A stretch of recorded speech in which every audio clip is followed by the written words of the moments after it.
We'll go ahead and get started. This is the Advisory Council to the Division of Services for the Deaf and Hard of Hearing on January 20th. Welcome to the new year. Hopefully it's better than last year. So we have enough people here for a council or a quorum. So we'll go ahead and get started. I suspect some more people will be signing on soon. So the first thing we have on our agenda is the approval of minutes. Has everyone had a chance to review the November 18th, 2020 minutes?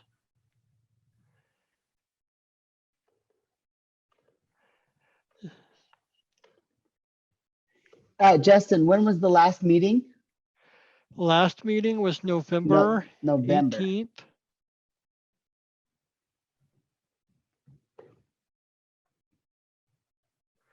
I apologize. I thought you said February, so that was my bad. So everybody was confused about what was going on. So that was my fault. Okay. November 18th. Okay. Let me spotlight Kim. I move to approve the minutes as read from the meeting on November 18th. And it looks like Martin Price was seconding that, but that might have been off screen. Okay, let me, Stephen. Stephen was seconding it, but it looked like Martin Price may have beat him to it. So Stephen was saying he seconds it, or maybe Martin Price. And Martin Price is saying, let Stephen have it. Let's go ahead and just let him have it. So we'll say Stephen Ehrlich is seconding it. All right, sounds good. All in favor of passing the minutes from November 18th as read?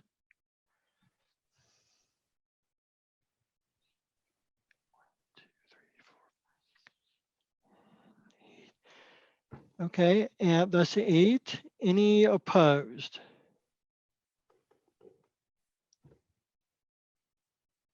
Okay, none opposed, so the minutes are passed or approved. Thank you, everyone. The next thing on our agenda is I would like a brief update on the subcommittees. Martin and Kim, if you could tell us how many members you have, if you would like more members to participate, and kind of what you would like to hear from the committee, or I'm sorry, from the council, and when your next meeting is. So let me start with Martin. All right, thank you, Chair. I appreciate that.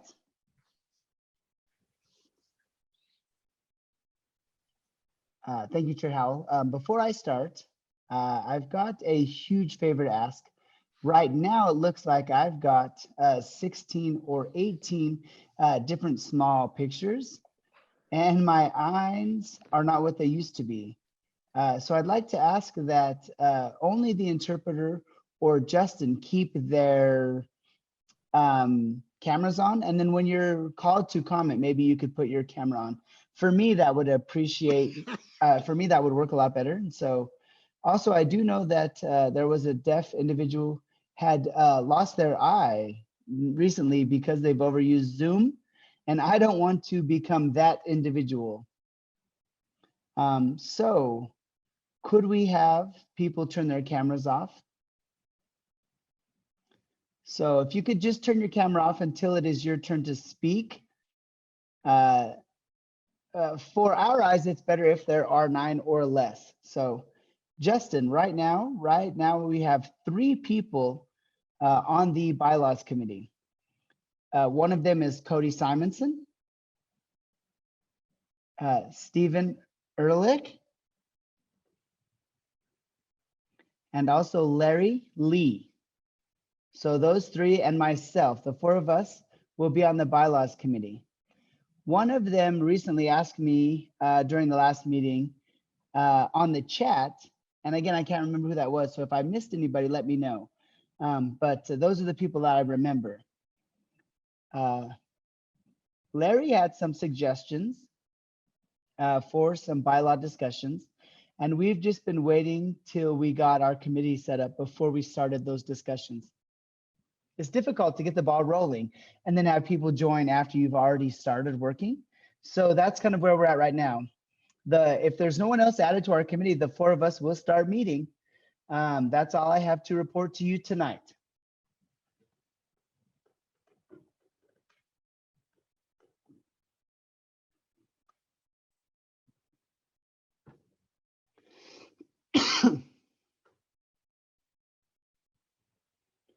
Justin, go ahead and go back to you.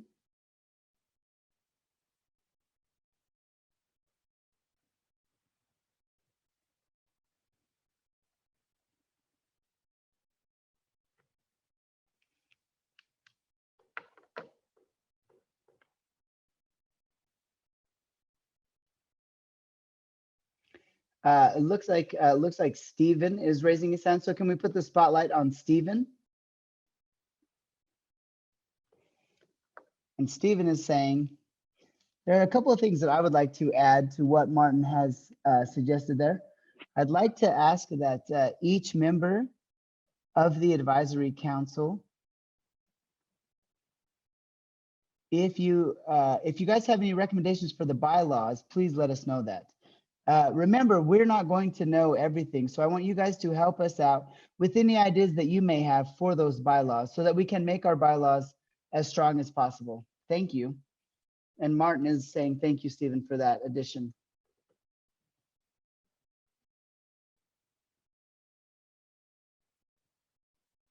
So let's go ahead and go to Chair Howell. I'm done. Are there any questions for me? Martin is indicating.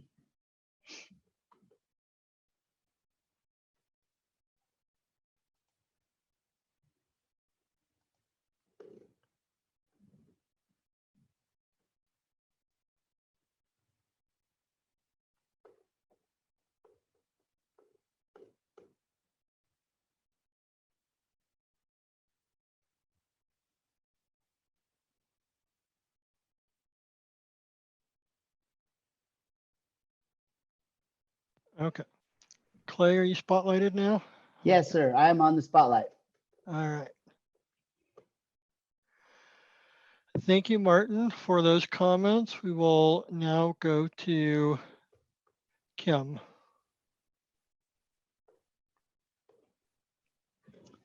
Hello, everybody.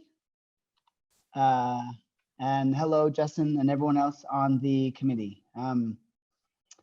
I've only got one member who've joined me for the membership committee, and that's Shelly. So I think the next thing to do is, the next step for us is to find the information in regards to how we add membership. So I do need your help with that. I don't know what is required. I don't know what information's already there. So I'd like to get that information, and then I could call a committee meeting. But that's where I'm at right now. And then also, if anybody else is interested in joining this committee, please contact me. That would be great. Thank you.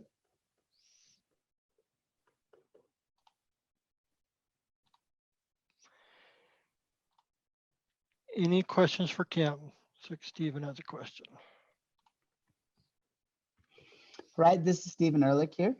Hello, Kim. I was thinking and wanted to get your correspondence information, but we may want to make a formal recommendation about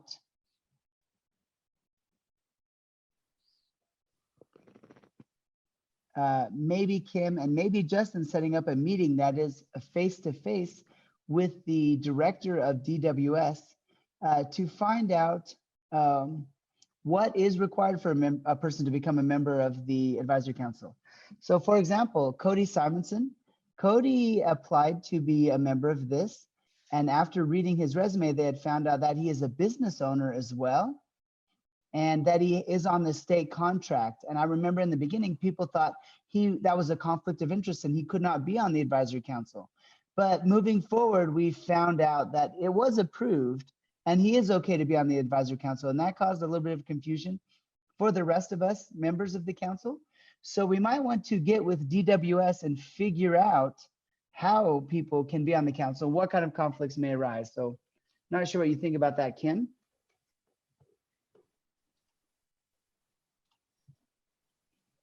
I will take that into consideration, Kim is saying. It looks like maybe Sarah has popped up. Sarah, did you have something you wanted to say?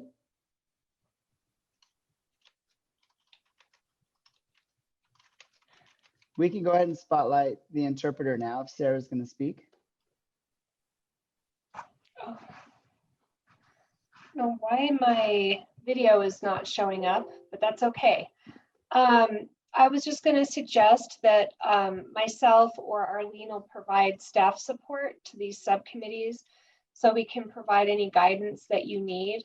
And I'd be happy to help on either one. You just let me know.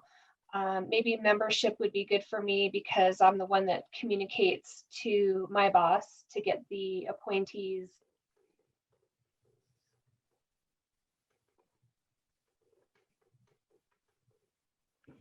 Okay. Kim saying that sounds awesome. I look forward to working with you, Sarah. That'd be great. Sorry. Huh? I think my battery just is dying. Hold on. I gotta plug in. Oh, okay, there, I have power. Hopefully that'll save it. Okay, I'm back. And yeah, and I know I created some confusion, but anyway, we have some good foundations I can share with Kim and the subcommittee on process.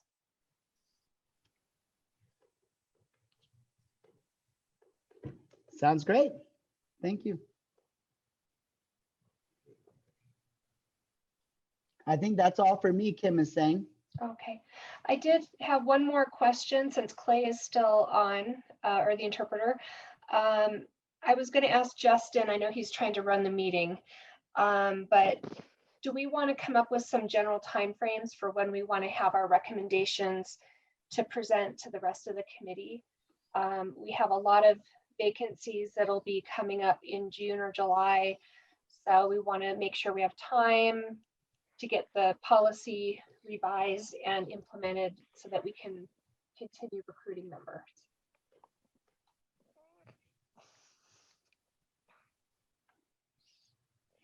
I think that is true. Kim saying, yeah, we do want to be prepared for that for sure.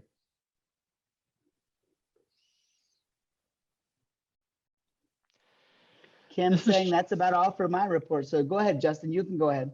This is Justin. Thank you for those thoughts, Sarah. And Kim, thank you for that report. So next on the agenda is a legislative session overview from Sarah. Oh, I'm sorry. Stephen has a question. Okay, Stephen's question is, I'm wondering how the membership committee would work with the bylaw committee. After the membership committee gets information about the requirements to become a member, they need to share that information with the bylaw committee. That way they can get that recorded and put down in the bylaw committee. So my question is, how are those two committees going to work together? Let's go to Kim. Kim is saying, we will go ahead and work on that. I'll take the opportunity to work with Sarah and Shelley, my committee itself, and then I will share that information. Sarah, did you take any notes of that? Okay, thank you, Sarah. Appreciate that.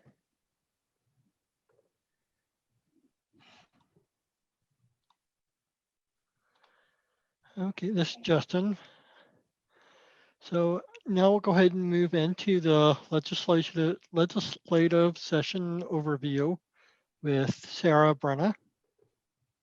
Okay, can you hear me okay? All right, I plugged in my computer, so I should be okay. Just a quick update. The legislative session, as you know, started yesterday, moved it up a week from the last previous several years because the constitutional amendment that passed in November, it said the legislature could start the day after Martin Luther King Jr. holiday. So that means we will be done, I think, March 5th whatever that Thursday is, March 5th or March 6th. So 45 days for the legislative session.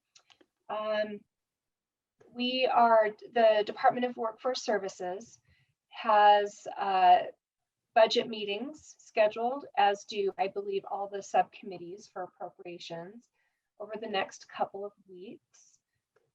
The legislature a few years ago changed it, so we take care of a lot of the base budget development the first part of the session, and then they can focus on the bills later on during the session. The Utah State Office of Rehabilitation is on, I don't remember the exact date, but it is not for at least another week. I don't anticipate any unexpected requests or problems with our budget. We're not asking for any particular increases this year or changes. We'd like to maintain the funding that we currently have. That will be the big push. There are not a lot of budget requests on behalf of the department this year. We feel like we've been very fortunate to keep a lot of our budget during this pandemic. So we're very thankful for that and grateful.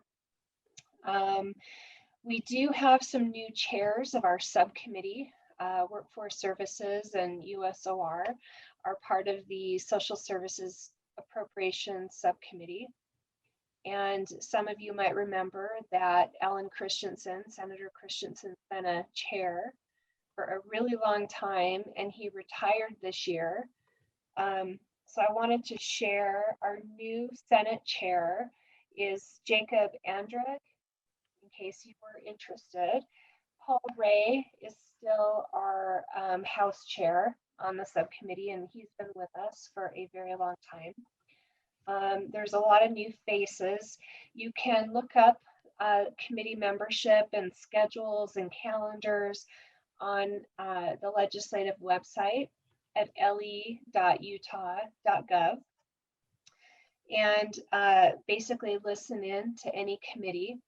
It looks like they've changed from WebEx to Zoom, which is great. It's a little bit more accessible and I think easier to follow. So all of those meetings will be done virtually. They're trying to limit in-person participation at the Capitol. So we're doing a lot of things virtually.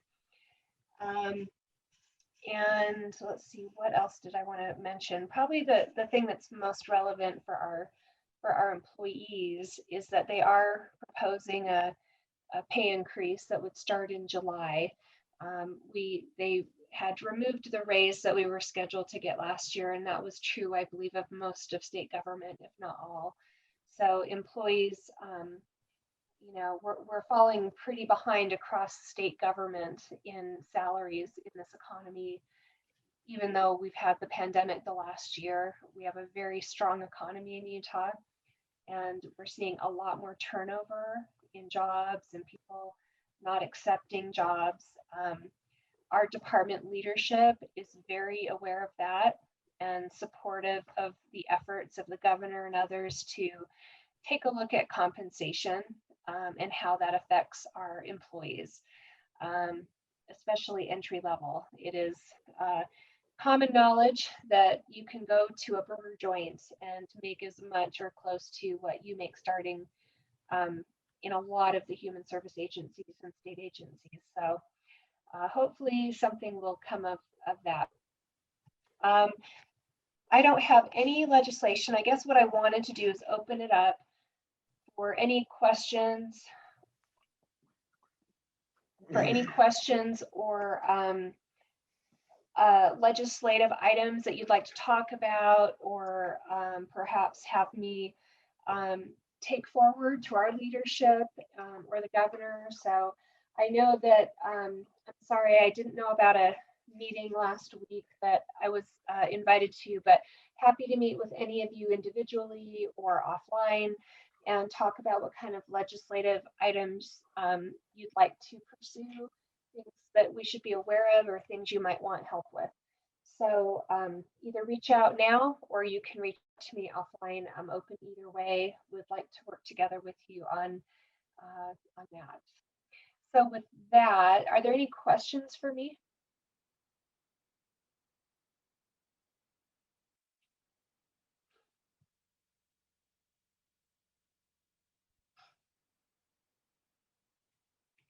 Doesn't look like it. Okay, so I'll be here for the rest of the meeting, but feel free to reach out to me, and if there's anything of concern. I will also try to keep Arlene and all of you updated if there are things that I think you'd be interested in knowing. So thank you. This is Justin. Thank you, Sarah, for that report. Now we will go to strategic planning update with Arlene.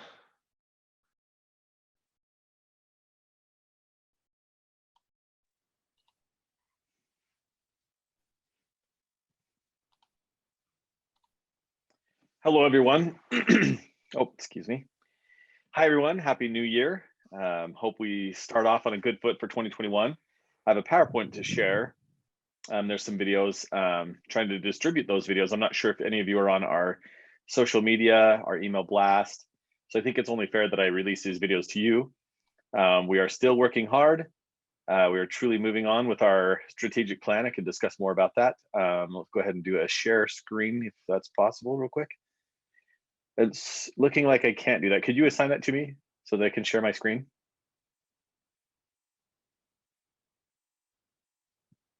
Oh, great, thank you.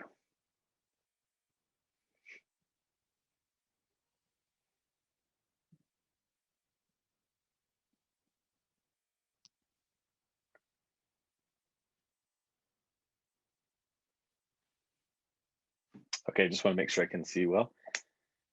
So I just updated our new advisory council website. And so every meeting's minutes, the Zoom links that are recorded meetings will be there on that website under our USWAR website under DWS. So it's accessible for everyone. You can talk about it with your community if you'd like. Any questions about the website? No, okay, great. Let's see.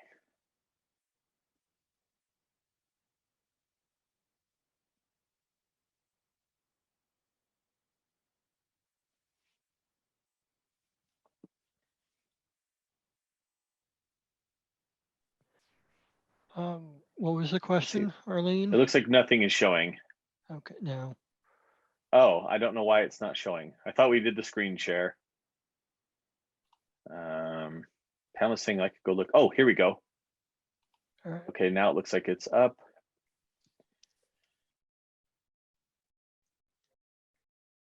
Okay, can everybody see that now? Looks like it, yeah? Okay.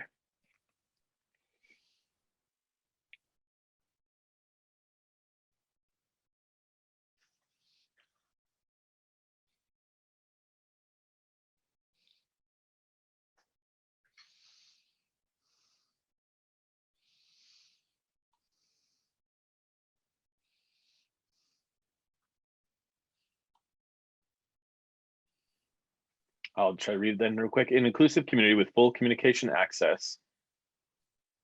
Okay, so I should have read that, I guess. Sorry about that. We thought that it would have audio. It has been updated to include, okay, great.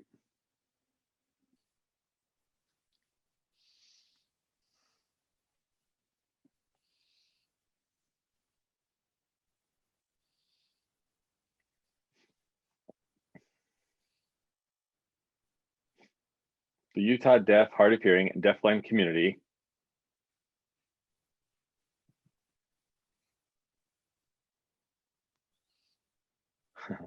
can show the world what life looks like, free of barriers.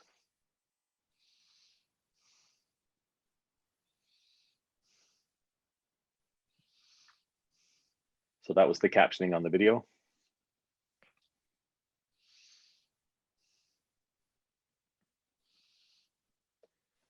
Oh, looks like that's the same one. Let's see.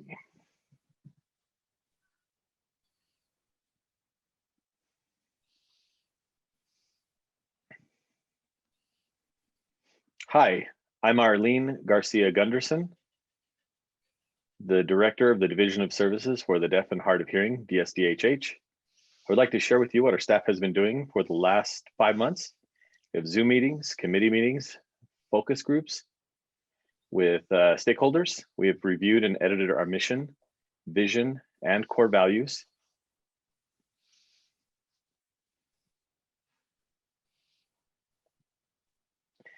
We now are ready to share what our 5 strategic plans are through the years 2021 to 2023.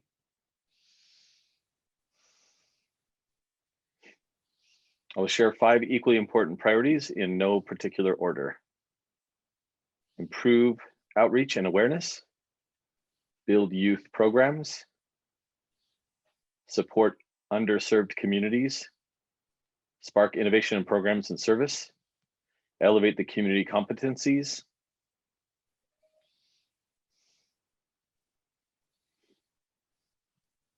improve outreach and awareness by having DSDHH staff, deaf, hard of hearing, and deafblind, utilize their knowledge and expertise in providing services by providing workshops, presentations, blogs, printed materials, social media, and public service announcements, PSAs, to educate the community about the services we provide and build partnerships. You're welcome, Julia. Build youth programs by establishing youth programs in collaboration with other state agencies and organizations. Launch statewide and virtual youth leadership summits.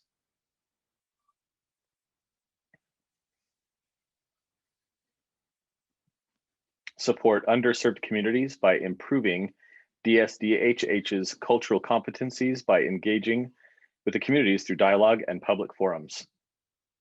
Redesign programs and services to meet their preferences and their needs.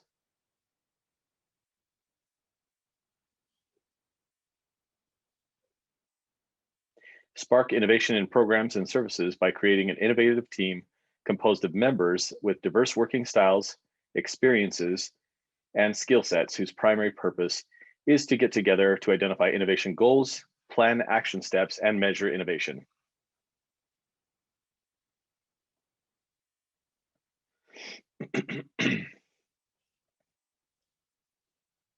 Elevate the community competencies by improving professional, leadership, and cultural competency skills. The Utah Deafblind, oh, it's going a little faster. Virtual education activities at DSDHH centers. Community members are invited to join classes and events, planning committees to develop competencies through the mentoring.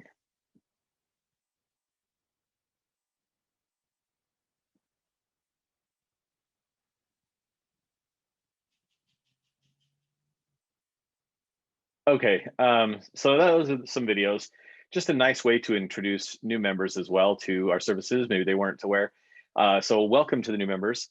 And also the strategic planning has started this month officially. We have had our priorities and our monitoring team. So the management team is a part of that. We can list the names out, but they have special representation from different departments. And we'll have our quarterly meeting starting next week, monitoring the strategic plan to see how we're doing with that. What kind of resources are needed? Have we finished some of those goals? Do we need more time? What about the community? Have they reached out to us? Is there partnerships happening? So trying to help spread the word. This video is available through YouTube. And so any businesses, organizations, or partners can look at those things, any stakeholders, and make sure that our goals are in parallel with what is needed in the community. So that's our strategic plan. We'll continue to report to the advisory council throughout our time to make sure that we're effective and we're succeeding. And so I think we can go to the last slide, which is very much the exciting part. Okay, let's see.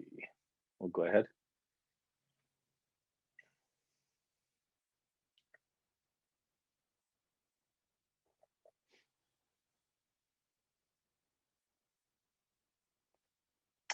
Hi, I'm Arlene Gunderson Garcia, the DSDHH director. I wanted to make an announcement, basically our history. We will have ASL interpreters with the governor, Governor Cox. He made an announcement at the State of the Union or State of Address that he will have interpreters. So that will happen tomorrow, Thursday, January 21st at 6:30 p.m. The interpreter will be Trenton Marsh. Jennifer Harvey will be accompanying, and this will truly be the first time in history that we'll have an interpreter side by side in the state of Utah with the governor. We're very excited about this, and we want to thank the new governor, Governor Cox, and his office for guaranteeing access and communication and providing support to the deaf and hard of hearing and deafblind community throughout the state of Utah. So please go and watch. It's something to celebrate.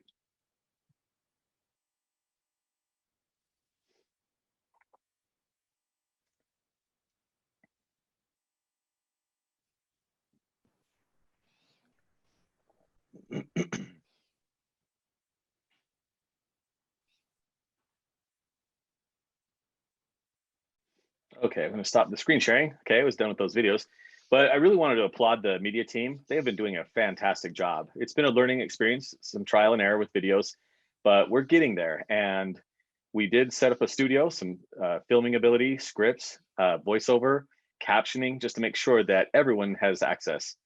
Any questions before I'm done here, I wonder? Oh, let's see. Pamela? I think I was done, so. Pamela's saying, remember, do you want to explain about the voiceover? Oh, sorry. Okay, so just to explain, those recent videos that you have seen, they didn't have the voiceover, or maybe one didn't have the captioning. So, oh, that's right. Let's go back to Arlene, sorry. So Arlene will explain. So let's spotlight Arlene. Okay, so as part of the media team, we did develop a checklist to make sure that we are getting through all of the needs, that we make sure that there is access provided for everyone. So like today, just quick videos before this, I was hurrying to put those together. So you're the first to know that video was just filmed and put together. So we are going to send that out. So you got to watch that, something that is the first time in history. It's great. So sorry we couldn't add the captioning to that or the voiceover in such short amount of time. It does take days to accomplish all of that. So we will have an English like transcript on the side. Just want to let you know why that wasn't possible. We just really want to make sure they got the information out about sharing this historic moment with an interpreter and Governor Cox. Thank you, Pamela. This is Justin. Or wait, we'll go to Kim. Oh, yes. Okay, so yeah, I just wanted to compliment the team. I think it's great that we'll have an ASL interpreter standing side by side with Governor Cox. What a great opportunity. I'm amazed by that. I really applaud you all for your efforts and really appreciate that. So thank you. And I'm so thrilled. I just wanted to share that information with everyone now. After this meeting is over, that's why I asked for the information. Please give it to me so I can share it with everyone. I'm almost restless. I want to get that word out. That's great. Thank you. Sarah? Sorry, I was just applauding. I'm really excited. Trenton has done a great job advocating just by being present, and he recently reached out very professionally to our new communications staff for the governor, who are all brand new, and mistakenly sent out a video to our staff that wasn't captioned. Anyway, he reached out, and the new communications director, who's Jennifer Napier Pierce, was very apologetic. And I think just this relationship is going to just get better. So I'm really proud of our team and happy that the new governor is taking it to this level. So that's great. Let's see. Yes, we should all applaud. I'll applaud the work. That's great. This is Justin. Any other questions for Arlene?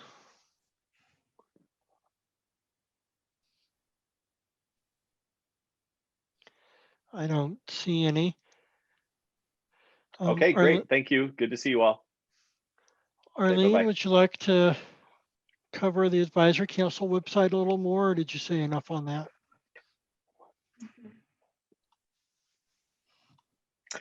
Oh, I am hoping that we start to think about different ideas as far as youth programs. We have a team right now that is trying to move along with partnerships Partnering with USDB, we have already done that, but we're wondering if any of the advisory council has other ideas, themes, activities, different content, any ideas that you'd like us to share with the youth. We welcome it, because that's the purpose of the advisory council as well. We want to recognize where there are gaps, and we want you to let us know, let me know, and so we can put that into our schedule or our strategic plan. A strategic plan is a living document in a sense. It's something that can be ever changing as we move along for the next 3 years.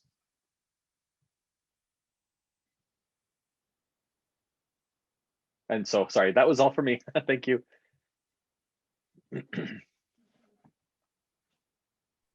This is Justin. Thank you, Arlene, for that report. And that is an exciting announcement that the State of the Union will be signed. And so the next thing that we have on our agenda is community updates and other business. Do we have any community updates?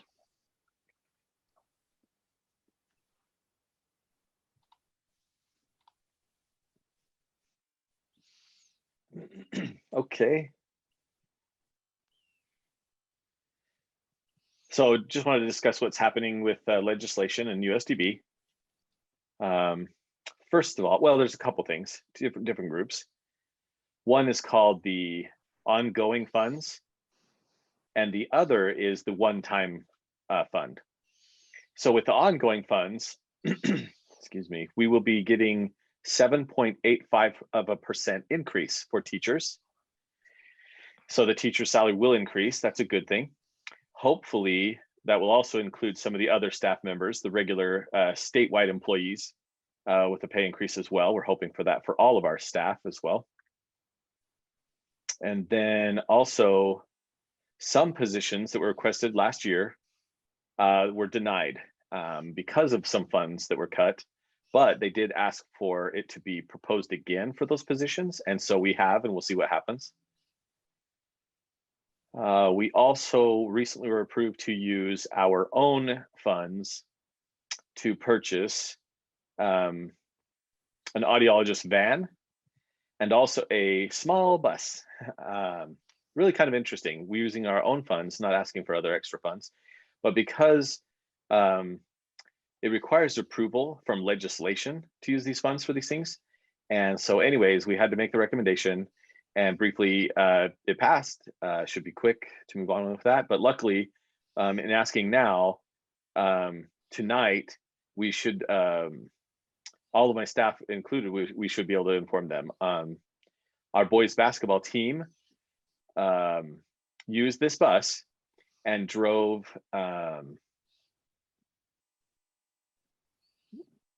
so they're driving to Wendover to have a game, and the bus broke down. And it broke down in Grantsville. And so we contacted our transportation people to go and pick them up. They brought them back to JMS. And so right now the parents are coming to pick up all the kids. So kind of a fun experience. And we wish that our small bus was already purchased. And so that was the reason why we requested another bus, a newer one. So we obviously have those needs for our students. There's also the one-time fund where we were requesting purchase of property. Let's make a switch here. So JMS campus is completely packed. So it's full. We need a little bit more space. And so we've asked for some money to purchase some property close to JMS. There are a few houses right around that area that may sell their homes. So we're hoping that we can get money from the legislature to purchase those properties, and then we would be able to build a high school school there on our Salt Lake campus. So we're hoping that that will be something we can accomplish. Last year, we requested money for the Mill Creek. Would be for the oral students. So that's a school close for the oral students, and their has gone down pretty bad. We are asking for new money for them last year. But because the budget cuts, that did not happen. So again, we're going to ask again for that money this year. We've also heard that a lot of money for education this year, there should be a lot of money for it. So we're optimistic. We're feeling really good about seeing what will happen. That's the report that I have for all of you guys for what's happening at USDB. Do you guys have any questions for me at all?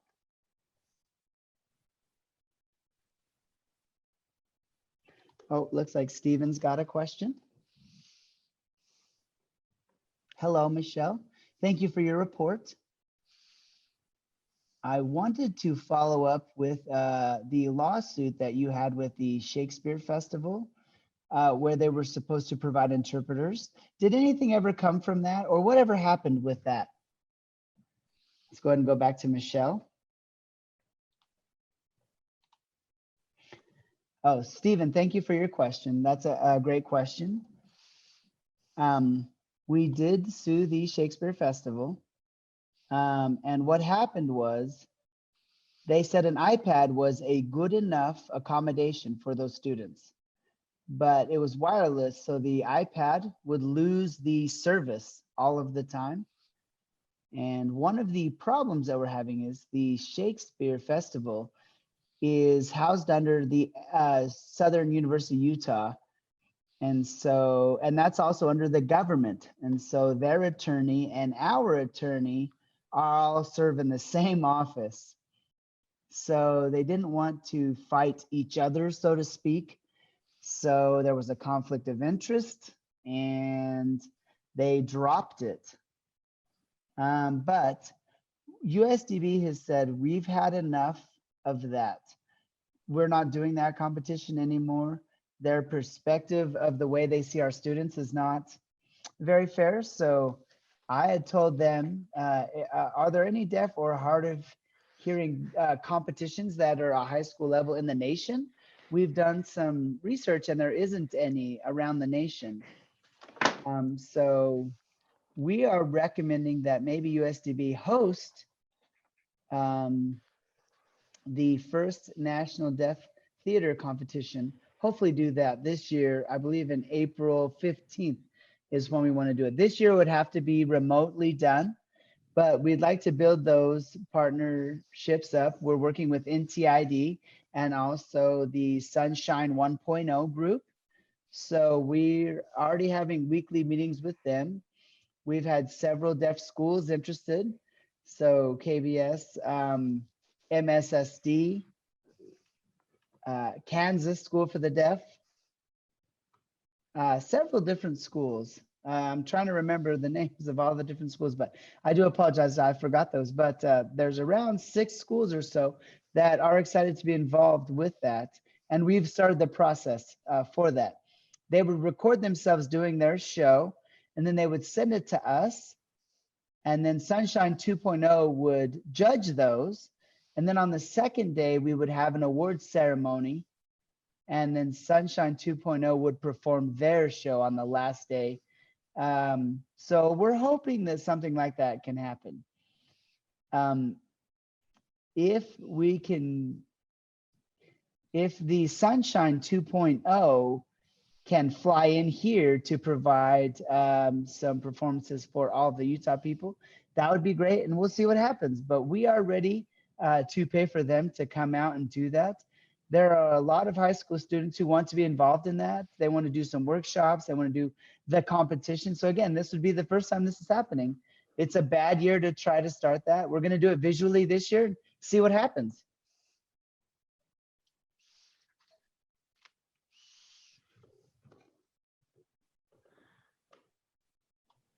Any other questions for me? Looks like Chip's got a question. Let's go ahead and go to Chip. So with the 2 lawyers who had a conflict of interest, I'm wondering, how is this ever going to be resolved? So that conflict of interest, those 2 individuals knew about it prior. Why would they have continued along with the suit? For me, it's a little puzzling. Yeah. And Michelle is saying, it looks like they, okay, here we go. Sorry about that, Michelle, I couldn't see.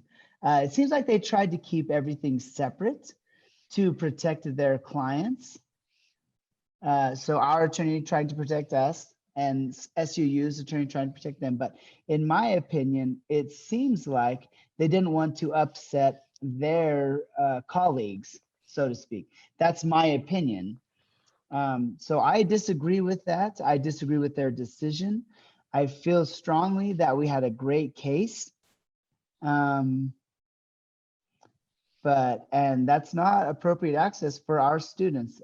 First of all, some of our students have an equivalent reading level, but other students struggle with reading. But I don't care anybody who is hearing or deaf or reads great to try to read Shakespeare on an iPad. I mean, hello, that's horrible. I wouldn't be able to do that myself. So it's not an adequate accommodation. It's not equal access. And we were providing our own interpreters during the competition. All we asked them to do was provide interpreters for their performance because we knew they needed individuals who would have prep time and work on those plays beforehand. But they told us no, and they weren't nice about it. The person who runs the Shakespeare Festival was horrible to us. And I actually drove down to Cedar City and met with them personally, and it didn't matter. They just were not nice at all. So again, they did not care at all. They were not nice. So honestly, our students would have a lot more fun competing with other deaf schools. Being involved in the Shakespeare Festival, sometimes they would critique the hearing students' voices, but I was saying that's not fair. They're just interpreting for our students. They wouldn't critique the performances. So I would like to see that our deaf students are involved in a competition with other deaf and hard of hearing students, not trying to match the expectations that they're setting at the Shakespeare Festival in Cedar City. Okay, let's go ahead and go back to Chip there.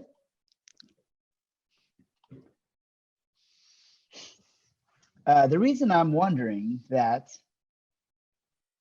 if SUU's individuals were not willing to discuss that with you, or they were resistant to that completely, not being willing to discuss or negotiate any future solutions or anything like that. They didn't want to do anything, Michelle. Let's go ahead and go back to Michelle real quick. Just hold on a second. So the structure there is a little bit different. The Shakespeare Festival is at SUU, but not at SUU, if you know what I mean. So there's some kind of a relationship, but they're also an autonomous group. So there were people who were willing to work with us, but the Shakespeare Festival themselves would not do it. It gets a little bit tricky. It was a very awkward, odd, trying to figure out the connection between the Shakespeare Festival and SUU. So SUU seemed to want to help, but it was the Shakespeare Festival people that did not want to. I guess a few years ago, 2 or 3 years ago, when we brought that up again, I mean, again, they said they would provide an interpreter. And unbeknownst to us, SUU decided to provide interpreters themselves. And my understanding was the person from SUU was fired because they provided the interpreters for that. So they told me during my meeting when I went down to Cedar City to meet with the Shakespeare people, they said they fired that individual because they provided interpreters. So it's one of those things that you can't really get to the bottom of with Cedar City's SUU and also the Shakespeare Festival. And Chip is saying, thank you for explaining that to me. I think that's unfortunate. I think that's a common thing that happens, and that's unfortunate. In that situation, I believe that's a very specific to our new strategic goals. Because if we show the world that we can provide access barrier-free, then that is a perfect example of where people are creating barriers. People saying, oh, this is impossible, but we know how they can overcome those barriers. So maybe we can use that negative experience for positive change. Not to spotlight the negativity of what happened with the Shakespeare Festival or SUU, but is somehow coming up with a good solution that is a win-win situation, where everybody looks upon that in a positive light. But I believe also in the same light, you suck and you did a horrible thing and you should know that and make this better. Maybe that's something they need to hear.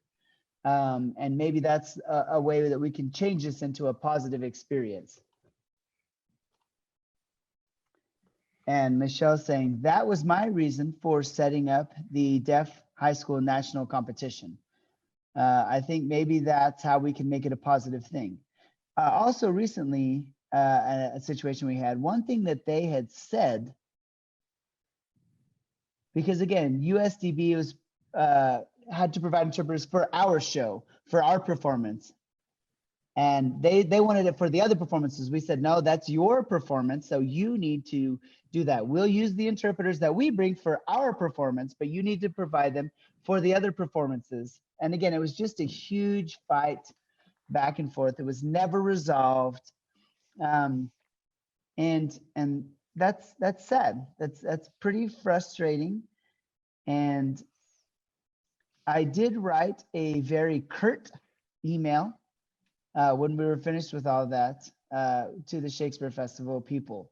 There was one guy, I can't remember his name now, but the guy from the Shakespeare Festival, he was kind of cocky and just showboaty and just was horrible to work with. So it was definitely a sad experience for our students. Our students suffered during those performances.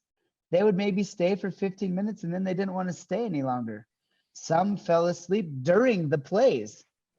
Other kids would get headaches trying their best to read from the iPad and see the people performing, but it was horrible.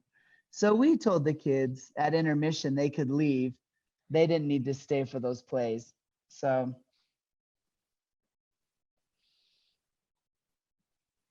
hopefully this National Deaf and Hard of Hearing theatrical competition would be something we can host for people all around America. We're going to keep trying to do that. And Chip saying, that's awesome. Thank you. Yeah, I'm happy to support you in any way that we can. Let me know. Thank you. And Michelle saying, you guys all supported us so much. The deaf community helped and supported us so much. We appreciate your love and support through that. We are hoping that if we fight this battle long enough, we can win something that's for all of the deaf and hard of hearing individuals. We want to make sure that they provide interpreters for all of those deaf and hard of hearing individuals who may want to go watch the Shakespeare Festival. But again, at the time, we did not win. That's just how it goes. I think Stephen was first, and then maybe we'll go to Kim. Let's go ahead and go to Stephen. Stephen is saying, Michelle, I was wondering, did you try to invite members from the Shakespeare Festival to come and see a play on stage with interpreters so they could see how that would all work? Have you guys tried to help them understand what the deaf students needed by maybe showing them or inviting them to something? And Michelle is saying, they provided interpreters for a long time. And then 3 years ago, they stopped. They said it was too expensive. They said the expense of it was too much. The $10,000 that it cost for interpreters was way too much. So they just decided to stop providing that. And they knew that they did have some interpreters there who are good at interpreting the Shakespeare Festival. They've had and used them for many years, but they just decided to stop to save money.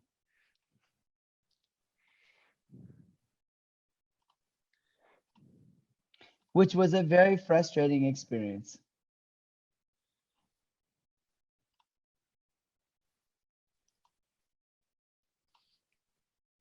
Okay, we're gonna go to Kim now. Michelle, have you thought about including the Deaf West individuals? So the Deaf Theater that's out in California, Deaf West, have you thought maybe they could teach some workshops or do some things for you? Michelle saying, that's a great idea. We are still trying to provide workshops for the second day, so that's a wonderful idea. So if you have contact information for me, I will go ahead and contact them. Again, that's going to be April 14th, 15th, 16th, so right around that time. If you could get us their contact information, that would be great. And Kim saying, I will get that contact information. I will get that to you, okay? Michelle saying, thank you very much. Appreciate that, Kim. And Michelle saying, I'm done. Thank you guys very much for all of your support. Appreciate that. Oh, we could switch. Okay, gotcha, bud. Okay.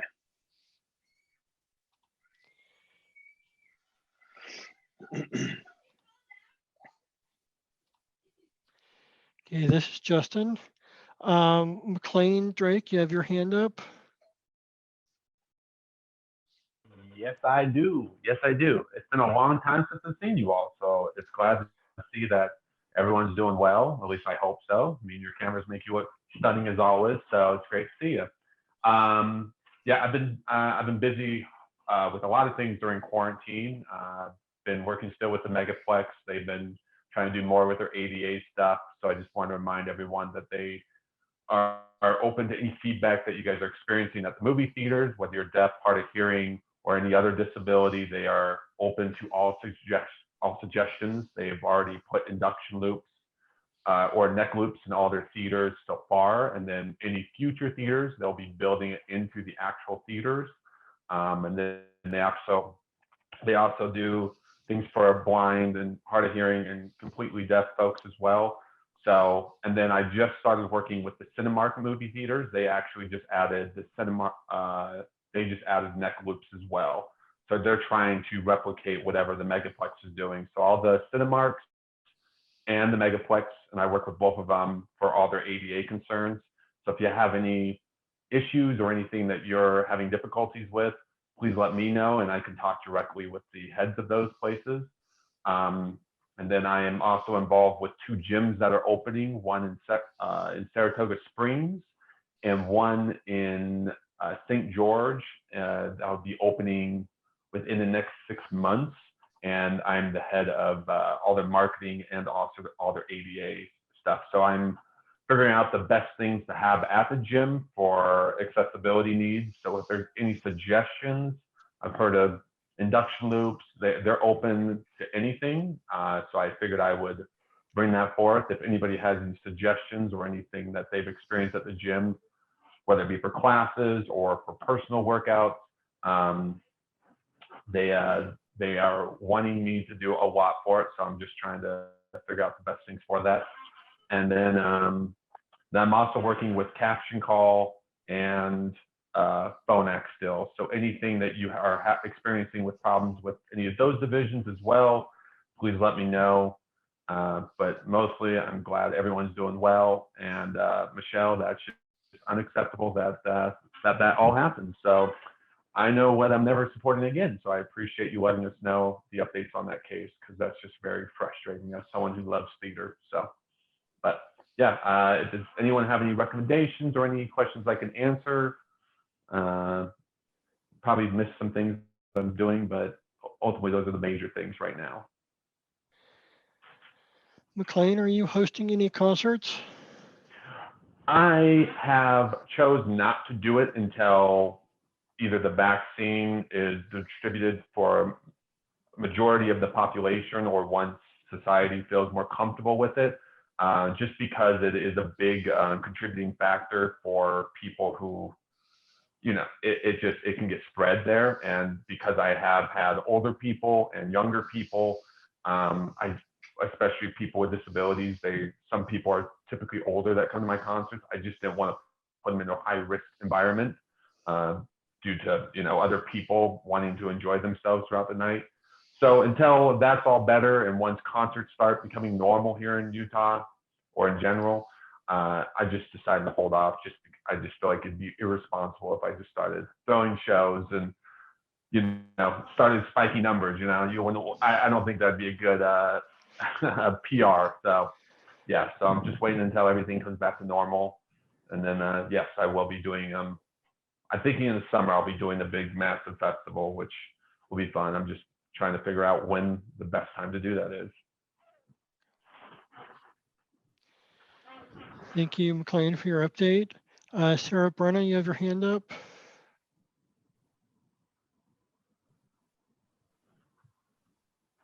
I really don't. I don't know what's showing up, but sorry, I Okay. didn't have anything more. Okay, Thanks. I'll lower it for you. Okay, thank you. Katie Green, you have your hand up. Hi, yeah. Oh, let me put my hand down before I forget. I'll just voice real quick if you don't mind.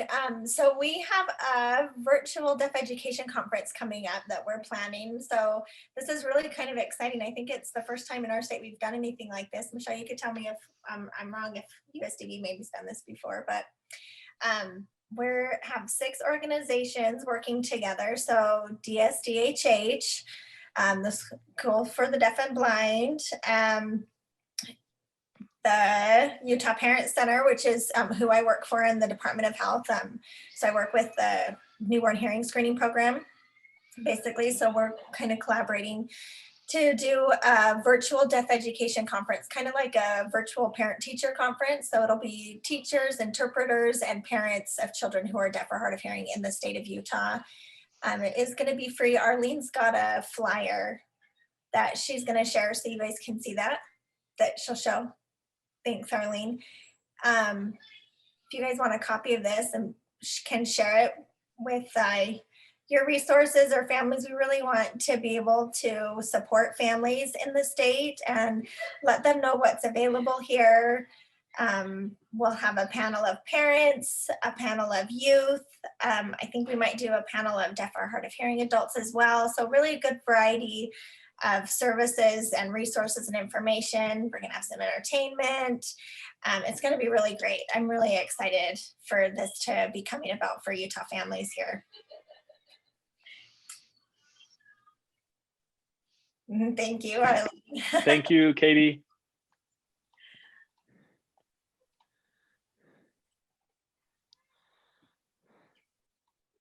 Okay. Arlene, do you have something? Oh, yes. I just wanted to say this is such good and important work that we're doing together. One of the items in our strategic plan is partnering. And this is such a great way to do it. 6 organizations meeting every other week on Fridays. And we're finding presenters, speakers, keynote. And we want this word to get out as much as possible for teachers, parents, interpreters of all different backgrounds. We want people that are involved with the deaf, hard of hearing, and deafblind. So anyways, thank you, Katie. We're really looking forward to this conference.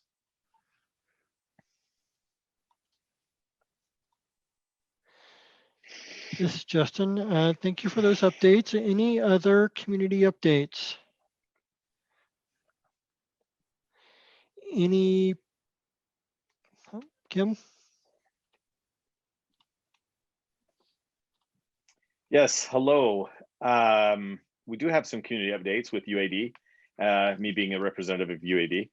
UAD has partnered with DSDHH recently, having some meetings discussing the strategic plan, how to help and support, really working that out. And I'm looking forward to working with DSDHH to do a lot of projects together. I'm really looking forward to our future. And Arlene's saying me as well. Okay, that's all I had to share. That's all I have for now. Thank you, Kim. Any other community updates?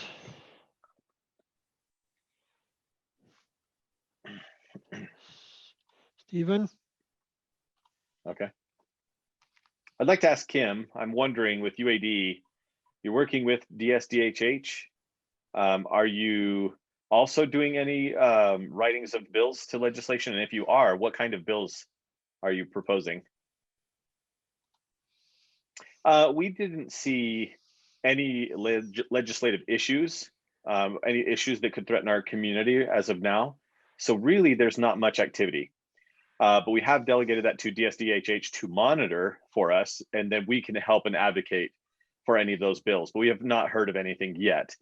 So nothing has come up out of the ordinary, and so there are no concerns.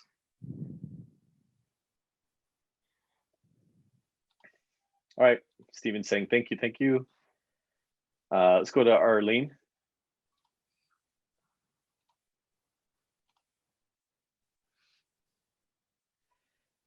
Okay, yes, so we will have more announcements throughout the time remaining. Well, throughout the future, any of those announcements of working together with UAD and DSDHH, as far as any issues, any bills, any legislative issues, anything that we talk about.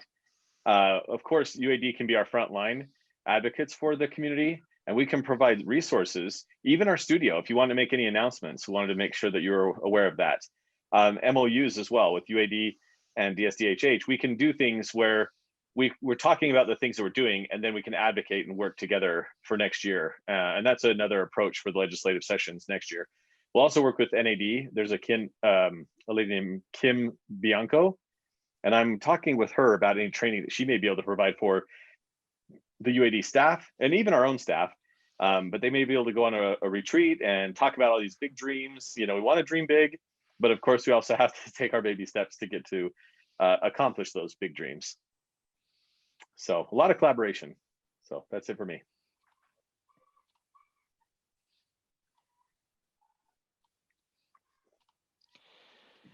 Thank you for that update. Any other community updates or business? Oh, wait, sorry.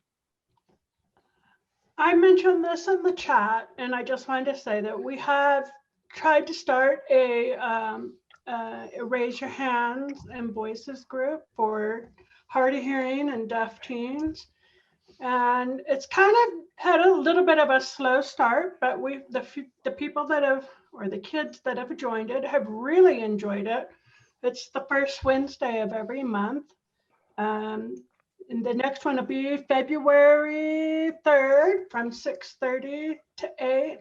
And it's just teens getting together, sharing concerns with hearing loss and sharing hobbies. And we're also hoping to help them with accommodations and know that accommodations are available. And it would be good if we could send more people that way.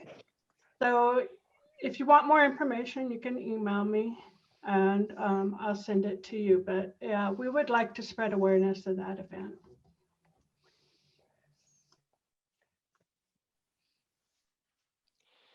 This is Justin. Any other community updates or business?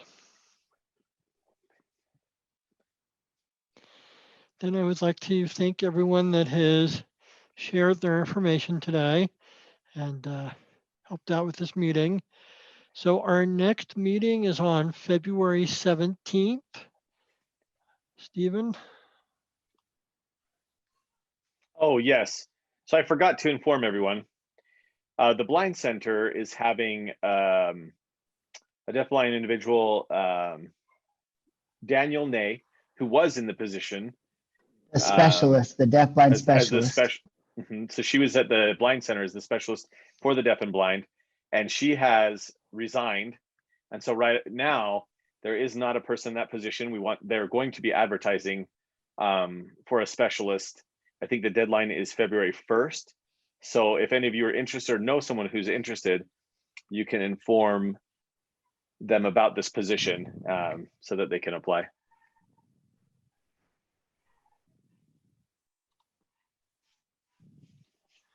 Thank you, Stephen.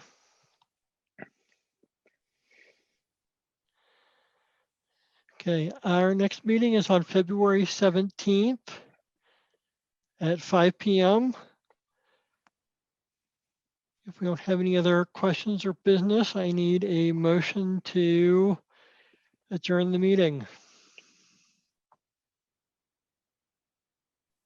Michelle saying I adjourn that we, or I, excuse me, I motion that we adjourn the meeting. Second, Stephen saying I second. okay. We are adjourned. Thank you, everyone.